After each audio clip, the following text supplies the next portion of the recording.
You're listening to the SoleStrategies podcast with your hosts Z. Cohen Sanchez and Chris Abramson. If you're running for office or thinking about it, you're in the right place. We hope you enjoy the latest episode and thanks for tuning in.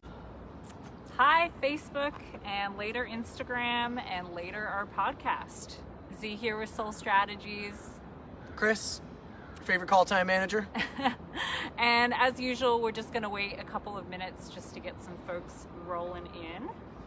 So if you are tuning in for the first time, maybe we should talk a little bit about why we do this. Absolutely. While we're getting people on. Sure, it's a good intro. Yeah, so we're SoleStrategies. We're somewhere between a consultancy firm and your best friends when it comes to fundraising. We're here to gain you as a client, whether you're a candidate, a nonprofit, a community leader, and help you to become financially successful in your campaign, win your seat or candidacy, and do that in a way that makes you feel really good about the way that you won, because we think that's really important too. Yeah, completely. We mostly work with progressive candidates, but we work with Democrats pretty much all across the ticket. Even work with some Republicans, just depending on what their platform is, and a ton of independents too. So our goal, as Chris said, is to make sure that you have the money to make your vision come to life, whether that be being a candidate that's going up against a really long-term incumbent, or whether you're starting a nonprofit and really have no experience in that. We're the people that you want to talk to, because we're going to help you get the money to make that happen. So that's really what we do. The reason why we do it is because we've worked with candidates and nonprofits ourselves for many, many years, and we've seen some of the real downfalls that can happen if you don't run your campaign well and you don't do it strategically. And we've also seen some great successes of the people that have done it well, like Alexandria Ocasio-Cortez, like Jessica Ramos, like Alessandra Biaggi, like some of these progressives who have really become, in a way, somewhat famous from winning their races, which is kind of an interesting thing to see where we've gone just from 2015 all the way to now, where politicians like this are actually becoming famous, which is really cool. And doing a lot to make their platforms a lot more there in the public awareness too. Yeah, big time. Totally. Mm-hmm. Yeah, so today we get to talk about some really juicy stuff. Yeah. We're switching it up today. Mm-hmm. Yeah, we're going to be talking about volunteering, managing volunteers, and we're going to be serving up some hot tea of the biggest fails in the volunteering world that me and Z have seen. It can be hilarious from the perspective of the volunteer. We're going to share what that's like. Personally, I've done volunteering like all over the place. I've volunteered for small local nonprofits. I've volunteered for some of the biggest nonprofits in the world. I've volunteered for candidacy campaigns, petition committees. I've volunteered in Salem. I've volunteered as a personal assistant to people that are in seats. I've, done literally everything from initial startup design of a campaign with its logo all the way to major gifts at the end, working on doing get out the vote work. So, I think this is a big thing, because if you know what you're doing, you likely volunteered a lot of hours to learn how to do what you're doing, or you went to school and they taught you a lot of really important things that you won't actually be able to use very well in application, especially since things change constantly. We sit here right now where, if you wanted to run a nonprofit or a candidacy this year and you're really serious about it, likely you'd be working on throwing parties, galas, getting a field team out there, raising funds, getting the word out. Unfortunately, if you're taking that route now, you're probably not going to be doing very well. Yeah, that's real. That is very real. So, how many weeks left till the election? 5 weeks? Yeah, 5 weeks left. And I would imagine, big parties, galas, fundraisers, face-to-face stuff isn't happening for anybody right now, and won't be for the next foreseeable future. So we have to really spin on a dime and be able to, work with our volunteers and work with our networks and, get the funding that it takes to really run successful campaigns. How do we do that, Yeah, that's a big thing. Yeah, so today we are going to be, for those of you guys who are just tuning in now, we're going to be spilling some tea. some of the campaigns that we have worked on, some of the failures that we've seen. And we're not doing this because we want to shame people. We're not going to be using names, obviously. We care very much about the past people that we've worked with. Not everybody has been, doing this because they're malicious or for any reason like that, but just because they didn't know what they were doing and had no experience. And so we are going to share some of those things with you to avoid you doing those things as a candidate or as a nonprofit entrepreneur. So, or even as a volunteer. Yes. Oh, it is so important. I mean, so I can't express to you guys enough how many hours we have both wasted in efforts that were really essentially going nowhere, for lack of a better word. So, it's important to make sure that you guys are not wasting your time on these things, because if you are a volunteer and you do care very much about the work that you're doing, you don't want to be in a situation where you're wasting your time essentially on something that isn't actually going to happen. Trying to find a better angle. The sun's in my eyes now because it's moving rapidly. Okay. There we go. By the way, everybody, it's a gorgeous day here in Portland. Oh, there we go. Perfect. It is just, it's like 75 and just like perfect. So this is all the more beautiful place to share the tea. No doubt. Yeah. We might even just start a new series of like early morning tea. Yeah. That could be great. We could just serve tea up every morning. Oh, I love that. And talk about the things that we really just want to burn a little bit. That'd be great. Yeah. We have a lot of stuff, to be honest. Yeah. We've talked about it a lot just amongst each other, amongst our staff. And we thought, you know what? All these conversations that we're having with our staff, with people that we're working with, this is information that is really useful for the general public, for people that are interested in this work. Sure. There's no point in keeping it behind closed doors because that's not helpful for anyone. And also, just to let you guys know, I teased a little bit at the beginning, but we have a podcast now, which is super exciting. So if you cannot tune into these lives for whatever reason, we do them at random times because we have a lot of stuff happening, then feel free to tune into our podcast. It's now live on Apple Podcasts. It's called the SoleStrategies podcast, and also available on Stitcher and pretty much anywhere where you listen to podcasts. And it's totally free, so you might as well.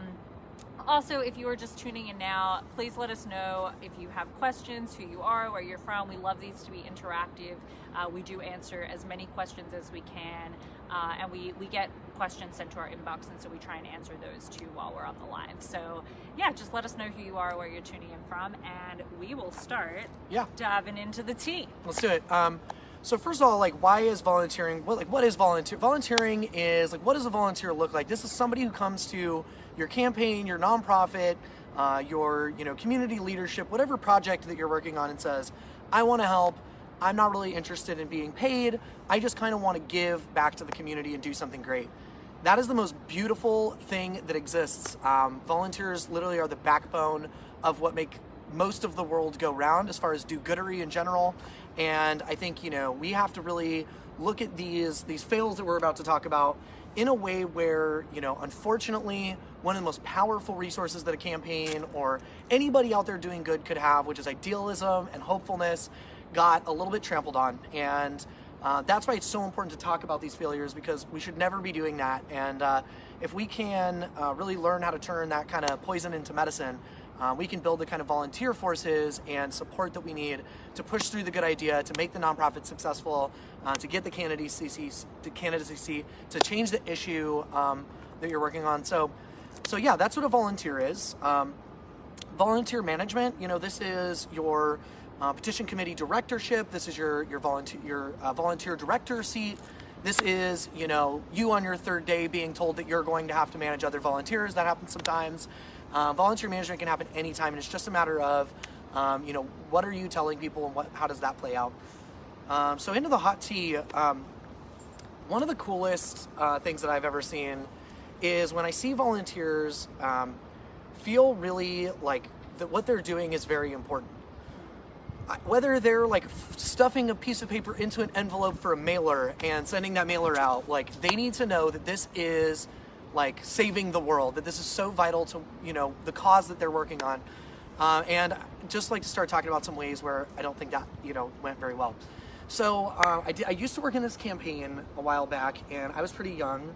The campaign had a really, really fun environment. I came from a really strict kind of militaristic work before that had a lot of like controls in place. Everything was very, structured, and it was really just about like fit inside the structure well. To the next campaign in a new state that I'd never lived in before, and I started off by volunteering just because I really wanted to meet cool people that could help me access things that I wanted to know better about. And all of a sudden, I'm like, wow, this is so fun. I'm clocking in every day. I'm so excited to do this work, which at the time was like phone calling, just working on phones, because they had been doing this kind of campaigning for like 40 years already. Oh, wow. So they had this massive list of data, and I didn't really know anybody. Nobody trusted me. They were just like, here's a stack of random papers. Just call these people, see if you can get them to give us money. Was this for a nonprofit, or was this for a candidate? It was for a petition committee. Oh, okay. Interesting. Yeah, Not trying to give you they too were, much info. They were trying to change a law, and they had been working on changing that law for a really long time. So inevitably, it was really funny. So I'm plugging along. I'm doing really well, and the current volunteer director comes in, and he makes some really disparaging remarks that were really offensive, and everyone in the room was kind of like, ugh, it's this guy again. So like our volunteer manager was somebody who would drop in once a month to kind of just be really shitty to everybody. Was he paid? Yes. Oh. And had been paid for like 30 years to do this job. Oh God. So then I walk in one day and he's asleep while he's being paid. And I kind of just had a meltdown. I was like, I'm working really hard over here for free because I really care about this, and here's this guy like asleep while he's getting paid. It just sent the wrong kind of message to me. So I went directly to the chief petitioners, his boss, and was like, look, the guy's asleep right now. And they're like, oh, I'm sure it's okay. I'm like, no, you're paying him and he's asleep and you're hemorrhaging money, and I'm calling your volunteers and there's tons of money out there for you, and you're literally just like hemorrhaging to death right now in front of me. So that's why I feel like you can let me go right now, which is kind of what I expected in doing this. It's like, you can let me go, but you have to know what's happening. So he's like, let's go take a look. And so we walk in with his boss, and he is still asleep there. Oh my God. And they were kind of like, yes, he's fired, and now you have his job. Oh. Because there was really nobody else putting in this. I think literally because I was the only one with enough respect for the campaign to tell on him. So here I am, completely unqualified. No idea what I'm doing at this point. And now I have a job that is completely unstructured. There's no, I'm like, what am I supposed to do? Where's like my syllabus or some kind of guideline for, and they're like, no, well, you just go ahead and invent it. Oh. Thank goodness I work really well in that kind of structure. So, I got that team to bringing in $150,000 through our calls. Wow. In like 7 months.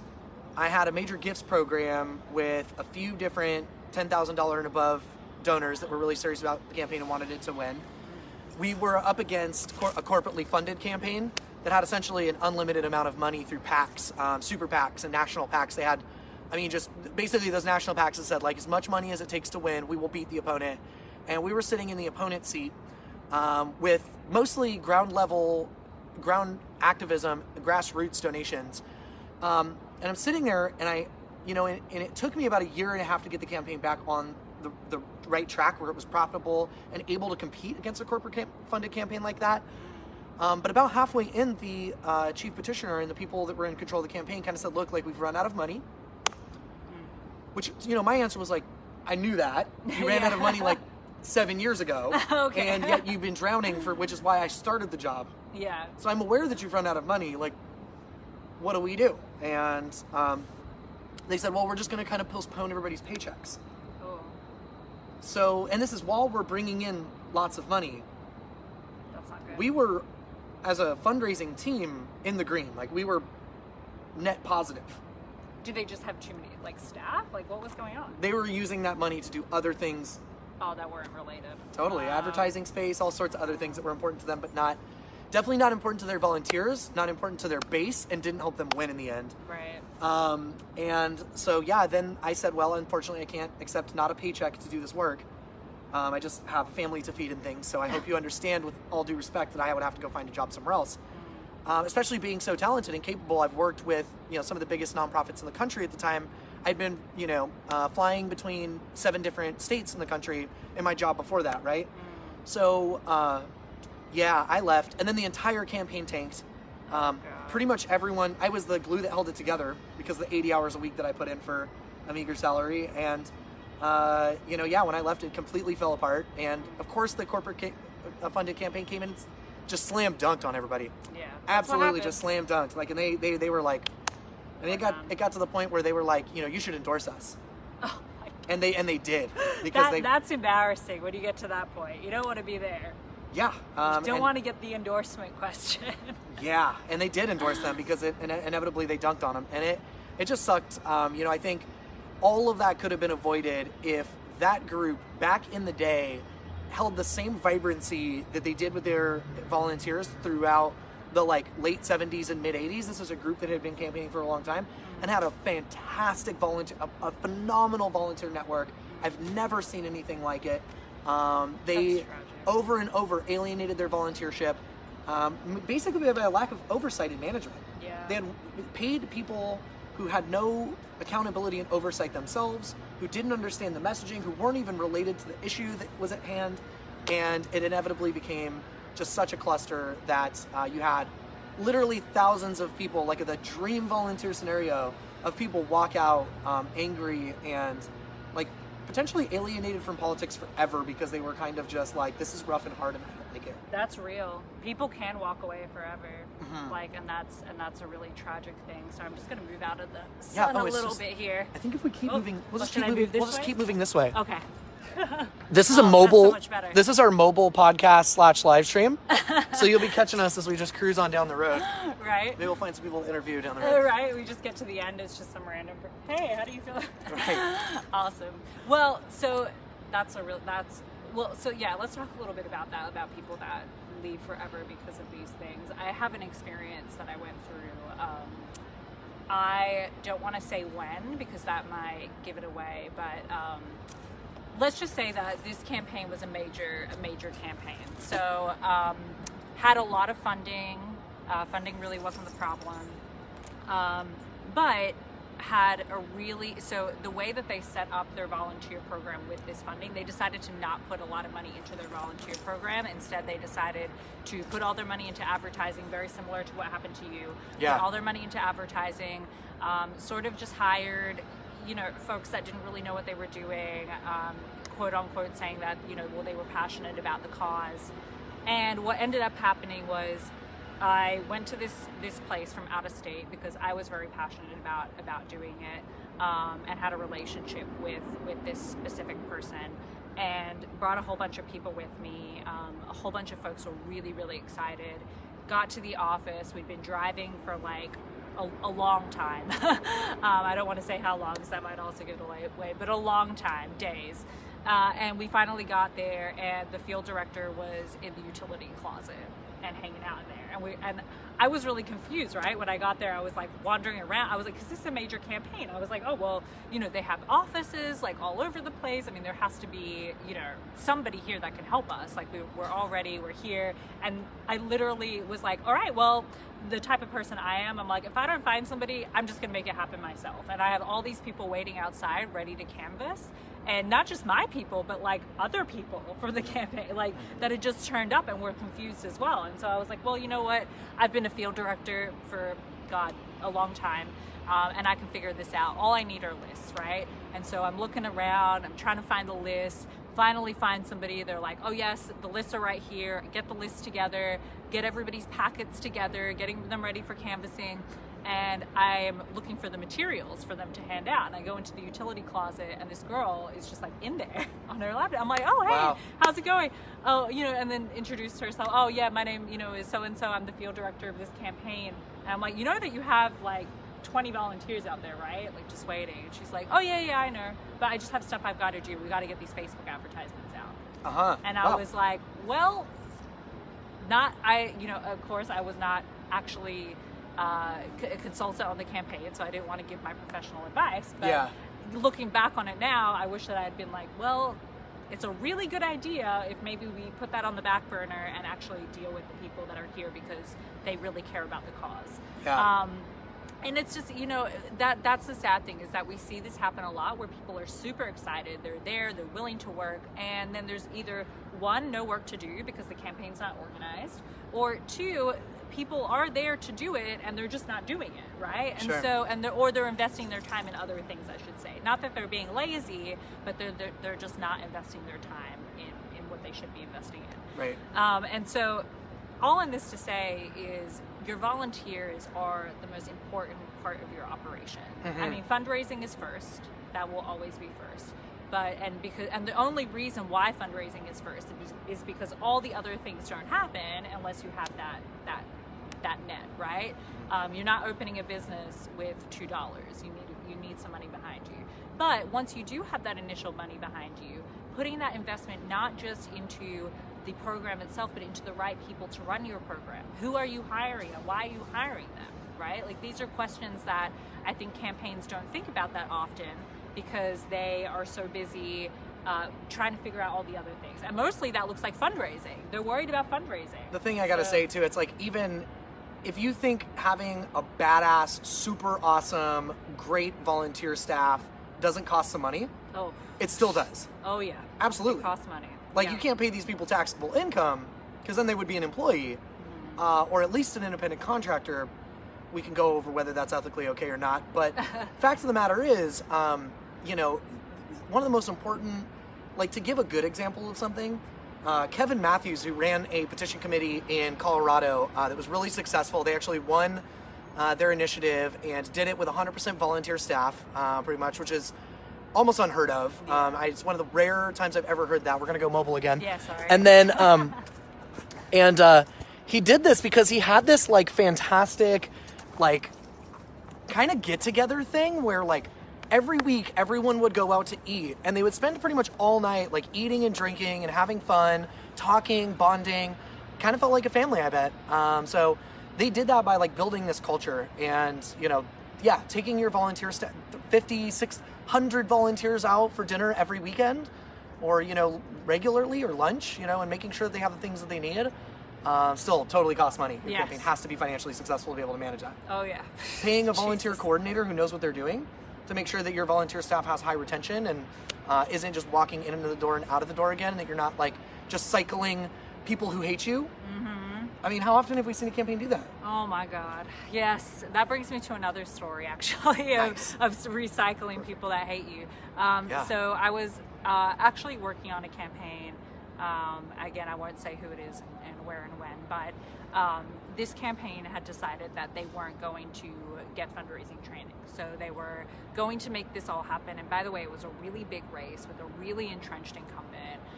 And the person didn't have a whole ton of experience. So it wasn't like they were like a state senator and then like moving on. Like, no, they had never held public office before. And one of the things that happened was, so they decided that with not focusing on fundraising, that they were going to build not just their whole like volunteer committee as like, you know, not just their volunteer program as quote unquote just volunteers, but that they were going to build the whole campaign just on volunteers. So like the finance director was a volunteer. Wow. Which was actually the person that was the finance director was honestly, I mean, I can't believe that this person would do it for free because they were really incredible. Yeah. But did this person, the person running was very charismatic and was able to, and that usually doesn't happen, by the way. Don't rely on charisma, and this didn't work out in the end anyway. But Sure. had brought on some like significantly good people with no money, which was sort of impressive. And so, you know, we were building out the volunteer program, all these things, and we had brought through our volunteer program. Our volunteer program was actually very successful. I mean, yes, there were some paid staff that were making that happen. It wasn't completely volunteer based. I think that there were like maybe 2 or 3 people that were paid staff, myself included. And they, you know, once we'd built out this like incredible volunteer program, bringing in, I mean, you know, it was not a big enough race where 500 volunteers was, you know, I mean, it was 500 volunteers for this specific level of government was a lot of volunteers. And and they were bringing that in, I mean, really well. And then, you know, a couple of those volunteers got really into it, and they were like, well, I want to do other things. Like, I don't just want to knock doors, but I want to, you know, one of them was like a graphic designer. One of them was a poli-sci student who was like very much into statistical data and wanted to work on that. And so we brought those volunteers in, and we're like, you know, listen, we can't pay you right now, but we will pay you eventually. And so we were building up their skills, all of that. And they were doing, I mean, really phenomenal work. Like, I mean, like being that most of these kids were college kids, the area that we were in was a very college area. And I was just blown away by some of the work that they were doing. And then it was like towards sort of like the middle to the end of the campaign, not close enough to the end that, you know, where we were worried yet, but close enough where it was like, if you don't raise some money, like in the next couple days, like this is just over, right?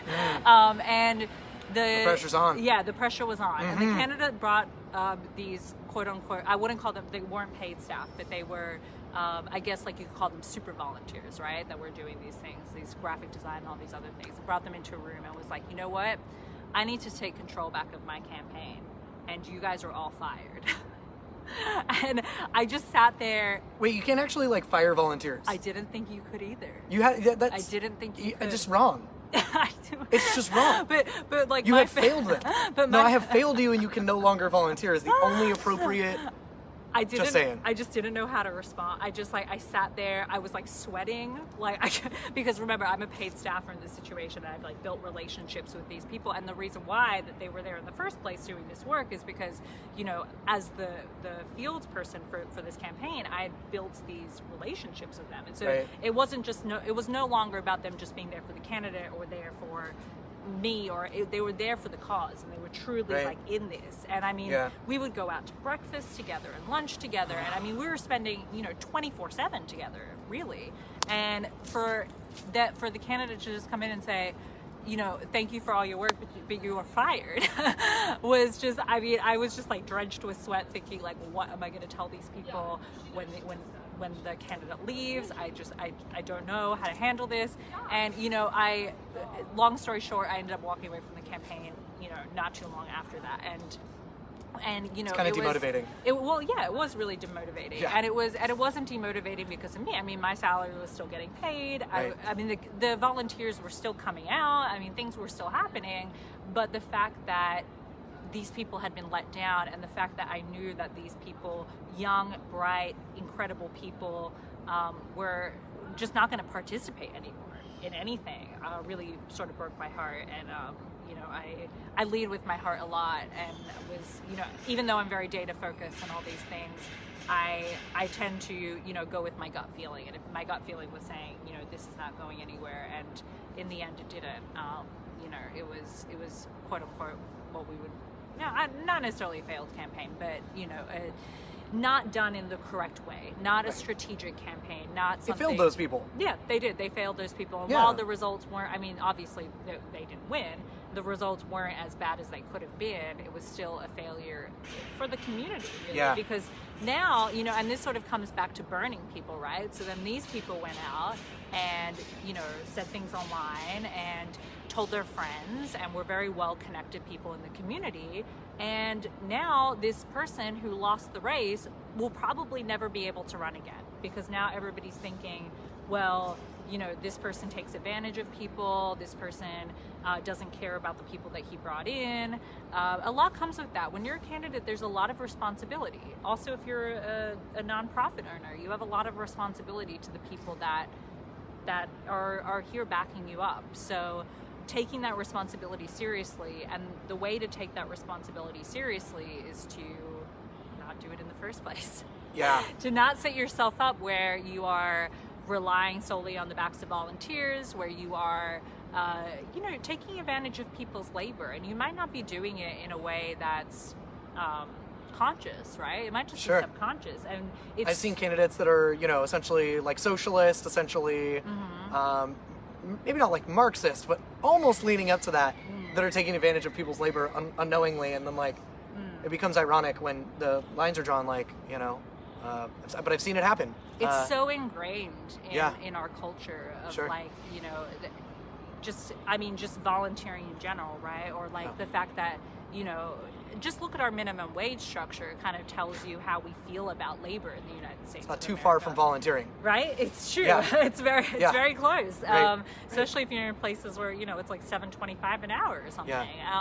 And so when we're so ingrained in that way of thinking, and in that mindset, not only does it not help us to raise money that we need, but it also puts people in a situation where, again, you're going to burn people, and people are going to remember it. I mean, people, like, this race happened many, many, many years ago, and I still, like, people still that were on that race, like, remind me of that experience, and it's not a good feeling, and that's nowhere where you want to be. Yeah. Totally. Golly, it just kind of makes me think too, like, don't be scared. Don't be in your head like, oh my God, how am I going to run? How am I going to do my thing? How am I going to get this nonprofit successful? Because you're like, now I'm so scared because people like Z and Chris are going to go serve hot tea about me if I piss them off. They will, but you can work with professionals who understand how not to do that. Yes. Like how to like build the culture in your office that makes your volunteers super happy to be there. I have definitely had volunteers come back to me and be like, I don't think doing door knocking, like, I've had volunteers like have kind of like panic attacks every time they go to knock on a door because it turns out they're struggling with like severe agoraphobia. Yet they're out there knocking on doors because like really they kind of wanted to challenge themselves, which is beautiful, but also doesn't make them very good at, they're challenging what is, I think, essentially for them insurmountable obstacles to be able to go out there and do it. Yeah. So they come back to me and they're like, look, I thought I could do this. I'm really glad for the opportunity. This has been amazing. You helped me a ton, but I don't think this is like the right thing because the last door I knocked on, I just started crying. And I just don't think that like, and of course I'll always offer a little bit more training. Like maybe we could go over the skills a little bit more. Maybe we could kind of, maybe some therapy might work, but if it's not for them, it can totally be chill where that person walks away from the campaign like, wow, what a beautiful opportunity and experience that I got to grow so much with such beautiful people who care about me so much, do such a good thing. I'll forever remember that as like, I can't tell you how many like cards and like thank yous and appreciations I get from people I essentially had to kind of talk out of a job because they weren't going to be able to make it there. Yeah. And so it doesn't, just like, don't be in your own head, like scared about having volunteers, like scared about creating more hot tea. We are talking about this because this is where people have failed. You can work with professional people who can help you not fail. Right. Totally. Yeah. And I think that also noting that, what you said about, folks that are just terrified of knocking doors. I mean, that happens, right? Like I have had so many people come to me, both in volunteer respects, but then also paid too. Like, we have paid fields programs that we run all the time. And I've, hired people because they really needed a job. And just turns out, it's not for them. Like the conversations they're having are just not effective conversations. They're terrified, whatever it is, it's just not working. And having respect for those people and having, just relating to those people can really help you, because a lot of those folks that have walked away where, I've told them, this just isn't working out. It doesn't have to be a situation where you fire everybody either, right? Yeah. Like I've had situations with folks that, weren't great door knockers, but then came back to me later on other campaigns and were like, listen, I'm a graphic design person. Like I'm happy to help you with graphic design, or I'm happy to help you with ad targeting or other things that they are good at. So not sort of, don't see this as a, well, if you can't knock a door, then you're useless, right? I mean, that's definitely not true. There's so many ways that you can be helpful.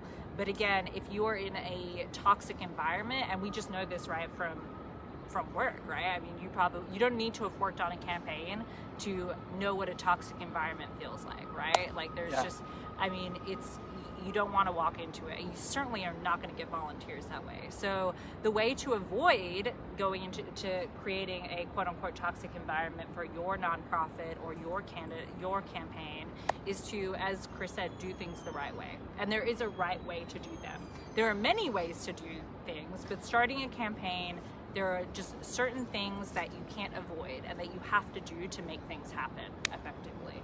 Yeah, there's been some really good tea. It's just nice to vent, and gosh, I love reliving the kind of olden days when I was like an early 20-year-old working on all these volunteer campaigns, kind of constantly learning and growing. I think it's a really important time in people's life, and I look back on it with an immense amount of fondness, regardless of like how terrible it was at times. Like I definitely had a volunteer manager who would kind of just come in and yell at everybody a lot.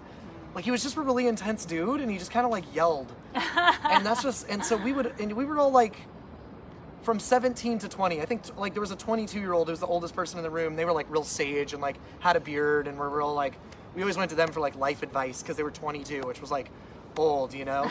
So like, you know, and as much as it was wild, I really, really look at those moments with such fondness. And I feel like, what a cool part of a campaign, like, you know, working with people like me and Z, working with SoleStrategies, you know, buying in, like getting that ability to learn from what we've been through and getting that one-on-one coaching can get you to a place where, like, instead of being like a revolving door of people who, you know, come into your campaign and run away screaming, essentially, you know, you can have it to where you're like building a permanent workforce of people behind you.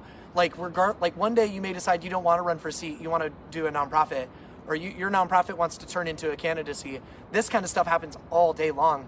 And those volunteers and those people behind you, they're going to jump to whatever it is you're doing, probably. Yeah. Especially if they're behind you and behind the causes that you're behind. I have good tea about yeah. that, actually. Yeah. So I worked on a campaign many years ago, in my early 20s. Maybe I wasn't even 20 yet. I might have been 19.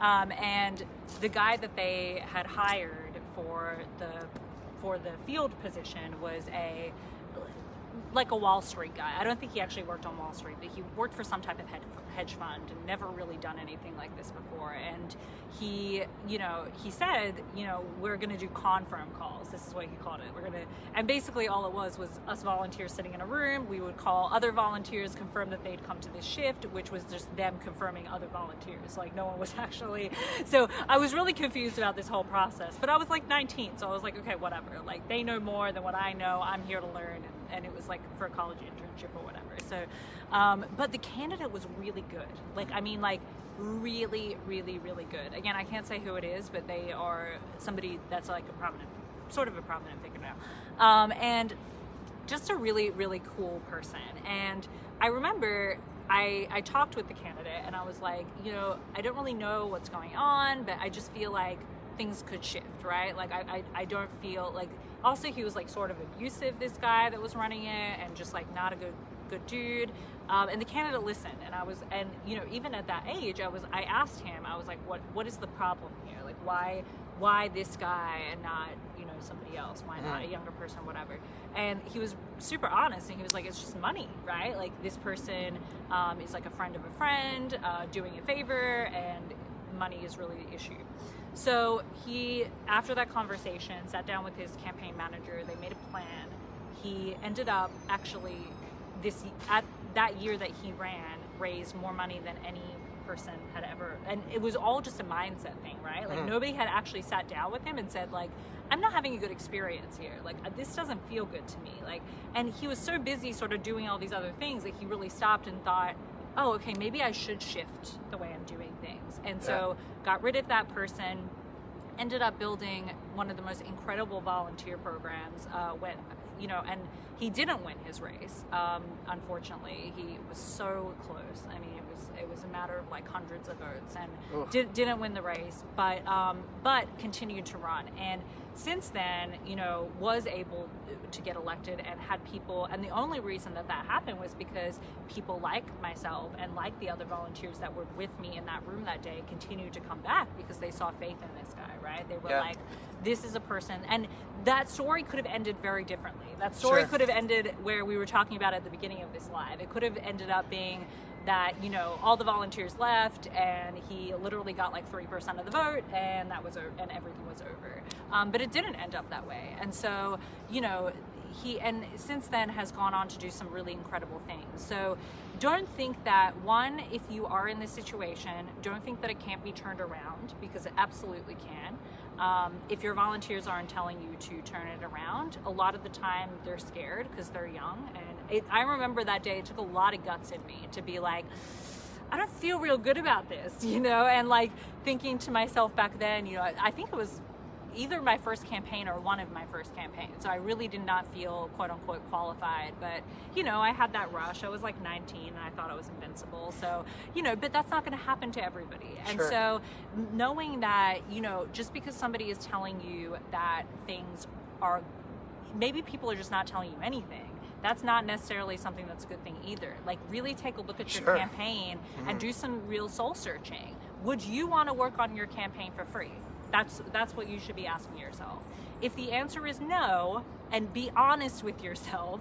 Like, would you take time away from your family, your friends, your significant other to be doing this for another person that was not you? And if the answer is no, or even if you pause, it's time to really start reflecting on what you're doing and change your story. You can change the outcome, you can change the ending. I don't believe in, fate or things like that. I think that you create your own fate. And if you are acknowledging the problem and you're acknowledging that things need to change, we're here to tell you that there are solutions to that. And if you are not the type of person that knows what to do next, if you're just sitting there like, I know I'm doing this thing wrong, but I don't know where to go from here, that's what we're here for. I mean, that's really like why we started SoleStrategies. That's why we're here offering help for those folks. And that's really it.